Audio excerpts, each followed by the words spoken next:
本次会议主要聚焦加强多边主义、粮食和能源安全反恐等话题。作为轮值主席国，印度总理莫迪通过视频发表致辞。他表示，多边主义如今处于危机之中，全球多边机构未能应对世界上最紧迫的挑战。他呼吁 G20 国家在分歧问题上寻找共同立场。We must also admit that the tragic consequences of this failure are being faced most of all by the developing countries. After years of progress, we are at risk today of moving back on the sustainable development goals. Many developing countries are struggling with unsustainable debt while trying to ensure food and energy security for their people. They are also the ones most affected by global warming caused by richer countries. No group can claim global leadership. 乌克兰危机也给此次 G20 外长会投下阴影。俄乌冲突爆发后，西方国家空前打压和孤立俄罗斯，包括 G7 等国际组织或多边机制几乎已被扭曲为反俄平台。去年，西方国家甚至放话要将俄罗斯逐出 G20。在这样的背景下，作为东道主的印度强调，本次外长会不会遵循美国议程，因为 G20 讨论的是经济问题，而不是政治。G20 于1999年9月26号在德国柏林成立，由7国集团、金砖5国、7个重要经济体及欧洲联盟组成。按照惯例，国际货币基金组织与世界银行列席该组织的会议。这样的设置意味着 G20 的初衷是发达国家与新兴经济体进行全球经济治理协商的平台。这一机制在2008年的全球金融危机后越发重要。然而，近年来，美西方却执意将地缘政治和安全问题塞进 G20 议程，并在 G20 内部搞集团政治、阵营对抗，不仅破坏了 G20 作为国际经济合作主要论坛的机制定位，也不利于全球合作应对当前的多重危机与挑战。在刚刚结束的 G20 财长和央行行长会议上，美西方一些国家执意加入谴责俄罗斯的内容，导致会议联合公报流产。印度媒体批评这是对 G20 议程的破坏。外界注意到，2024年及2025年的 G20 峰会将分别在巴西和南非举行，两国也已明确向西方表明 ，G20 平台不会轻易认同西方对国际事务的看法。据法新社的最新消息称，印度外交部长苏杰生证实，由于在俄乌冲突上的分歧，本次 G20 外长会上未能达成联合声明。现在西方热炒这个全球南方这个概念，其实他们也意识到，就是经过这个乌克兰问题，其实大多数的发展中国家并没有追随美西方国家对俄罗斯实行单边制裁，也反对这个美西方他们进行单边制裁之后所造成的一系列的严重的后果，他们其实是深受其害的，包括通货膨胀啊、能源紧张等等，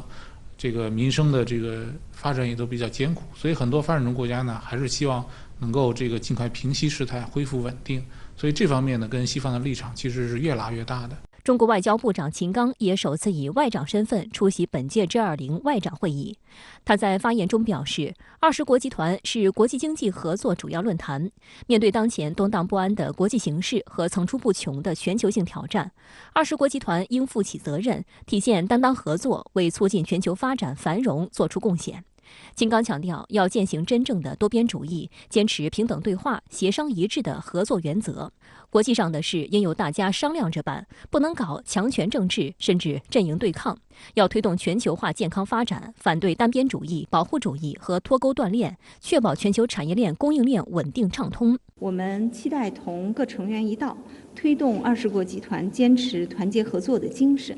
聚焦职责主业，在应对全球经济金融重大挑战、推动世界经济稳定复苏和全球发展方面发挥更大的作用。但美西方无心讨论经济发展议题。就在 G20 会议前夕，欧盟外交与安全政策高级代表博雷利表示，会议是否成功将取决于是否能够采取措施协助结束俄乌冲突。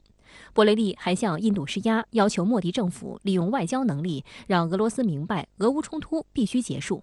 另据欧盟消息人士透露，如果 G20 外长会议声明不包括谴责俄罗斯的内容，欧盟代表团将不会支持这项声明。Russia has to stop and withdraw. And as far as it doesn't happen, we will be doing both support to Ukraine and keeping open the door to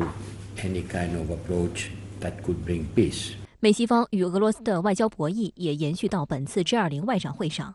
按照惯例，印度外长苏杰生于当地时间3月1号晚7点举行外长晚宴，既为各国外长接风洗尘，也为次日召开的外长会协调议题。据印度媒体报道，主办方为这场晚宴显然经过了精心筹备，菜肴主要突出小米这种食材，因为印度正在庆祝国际小米年。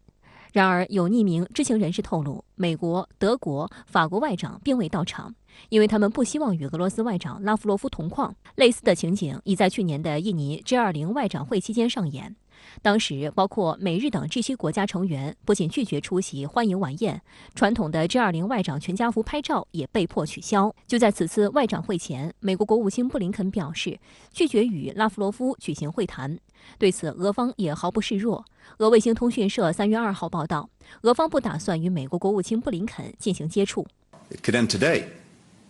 if President Putin so decided. He started it, he can stop it. It's on one level as simple as that.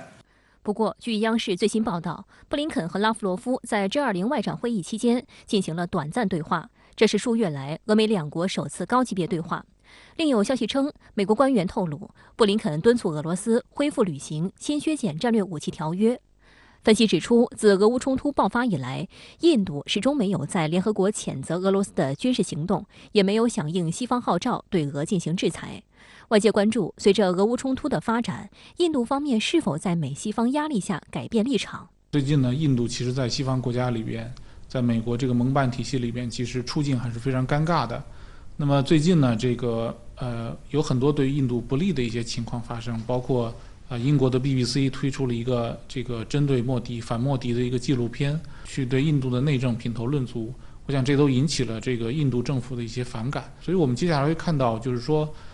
到底是西方可以通过什么样的手段去拉拢印度，还是印度可以继续坚持自己的独立自主？我想这是我们除了尴尬之外，我们还能继续观察的一些方面。值得注意的是，美方还计划借外长会之机，与印、日、澳3国举行4方安全对话外长会。4国预计将讨论所谓自由和开放的印太构想，为5月底4方机制首脑峰会做准备。不过，就在本次 G20 外长会前一刻，日方却突然宣布，外相林芳正确定缺席会议，改派外务副大臣代为出席。据日本共同社报道，林芳正放弃出席 G20 外长会的原因是该会议与日本2023年度预算案的审议日程重合。对于日方这一决定，印度方面表示难以置信。据印度斯坦时报报道，印度政府相关人士认为，这将传递出日本只重视G7的错误信息，对日印双边关系来说也有负面影响。